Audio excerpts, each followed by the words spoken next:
Surat dari 2009 300 triliun dicuekin sama Kementerian Keuangan itu. Sekarang noleh kemana aja ada korupsi kok.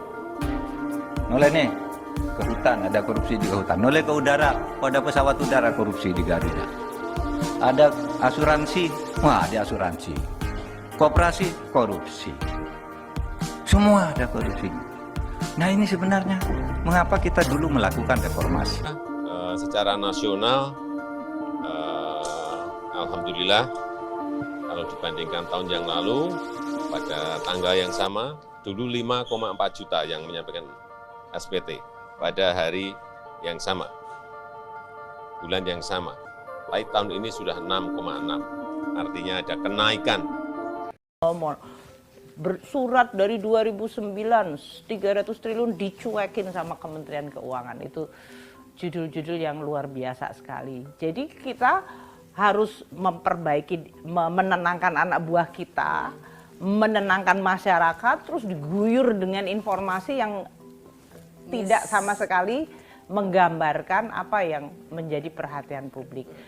Jadi kemudian baru kemarin 2 hari yang lalu kita lihat suratnya dikirim, itu pun hanya tabel. Dan saya terakhir lagi, dalam surat itu 349 triliun to be exact sebetulnya yang ditulis di tabelnya. Isinya kolom pertama nomor tentu saja, tanggal dia kirim surat, kemudian di sini menyangkut orang-orang atau perusahaan, apakah orang ini adalah orang Kemenku atau bukan non Kemenku, dan kemudian nilai transaksinya. Lah saya lihat itu berapa, 40 pages atau halaman, ada 189 triliun. Wih, gede banget ini. Siapa? Gitu. Kapan itu dikirim? 2020 surat itu katanya. Saya tanya siapa yang menerima? Oh, bea cukai ternyata, dan kemudian ditembuskan pajak.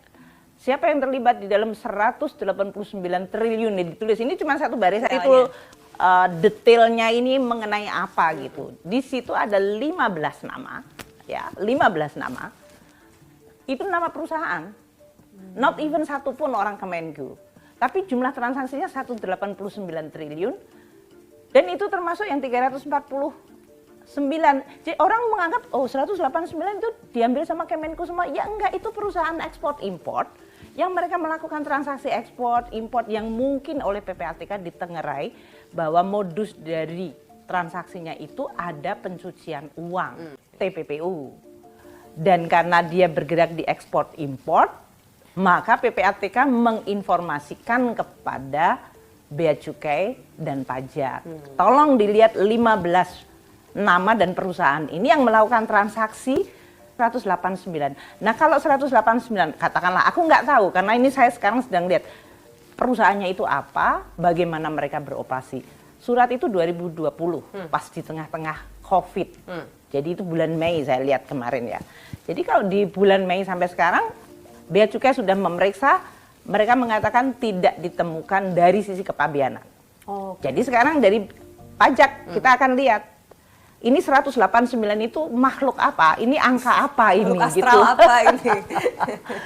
Jadi ini, tapi masyarakat kan sudah asumsi, semuanya marah. Sudah berasumsi kita ngambil 189, loh itu adalah transaksi antar. Kemudian ada lagi, yang itu yang gede karena dari 349. Ada yang nilainya 18 triliun. Kita lihat juga menyangkut, jadi 279 triliun. 20 juta. Itu baru pertambangan. Belum kehutanan. Belum perikanan. Belum pertanian. Apalagi? Gilanya korupsi di negara kita ini. Abraham Samad yang mengatakan begini, kalau saja di dunia pertambangan ini kita bisa menghapus celah-celah korupsi, maka setiap kepala orang Indonesia itu setiap bulan akan mendapat uang 20 juta rupiah tanpa kerja apa-apa. Setiap anak kecil. Saudara sekarang noleh kemana aja ada korupsi kok. Noleh nih ke hutan, ada korupsi di hutan. Noleh ke udara, ada pesawat udara korupsi di Garuda. Ada asuransi, wah ada asuransi. Koperasi korupsi. semua ada korupsi. Nah ini sebenarnya mengapa kita dulu melakukan reformasi. Banyak, padahal kita kan bisa e-filing dari rumah, online dari rumah. Ternyata memang WP, wajib pajak, ingin memastikan bahwa yang diisi itu betul. Kadang-kadang kurang yakin, wah, udah bawa ke sini, tanyakan, benar, baru dibayar. Yang kedua, secara nasional, alhamdulillah, kalau dibandingkan tahun yang lalu, pada tanggal yang sama, dulu 5,4 juta yang menyampaikan SPT pada hari yang sama, bulan yang sama. Tapi tahun ini sudah 6,6, artinya ada kenaikan masyarakat yang menyampaikan SPT lebih awal. Artinya masyarakat semangat semuanya untuk menyampaikan SPT. Ini yang saya senang. Dan yang ketiga, saya sendiri juga sudah menyampaikan SPT. Jadi kita harapkan seluruh wajib pajak segera menyampaikan SPT-nya paling lambat tanggal 31 Maret 2023. Karena apa?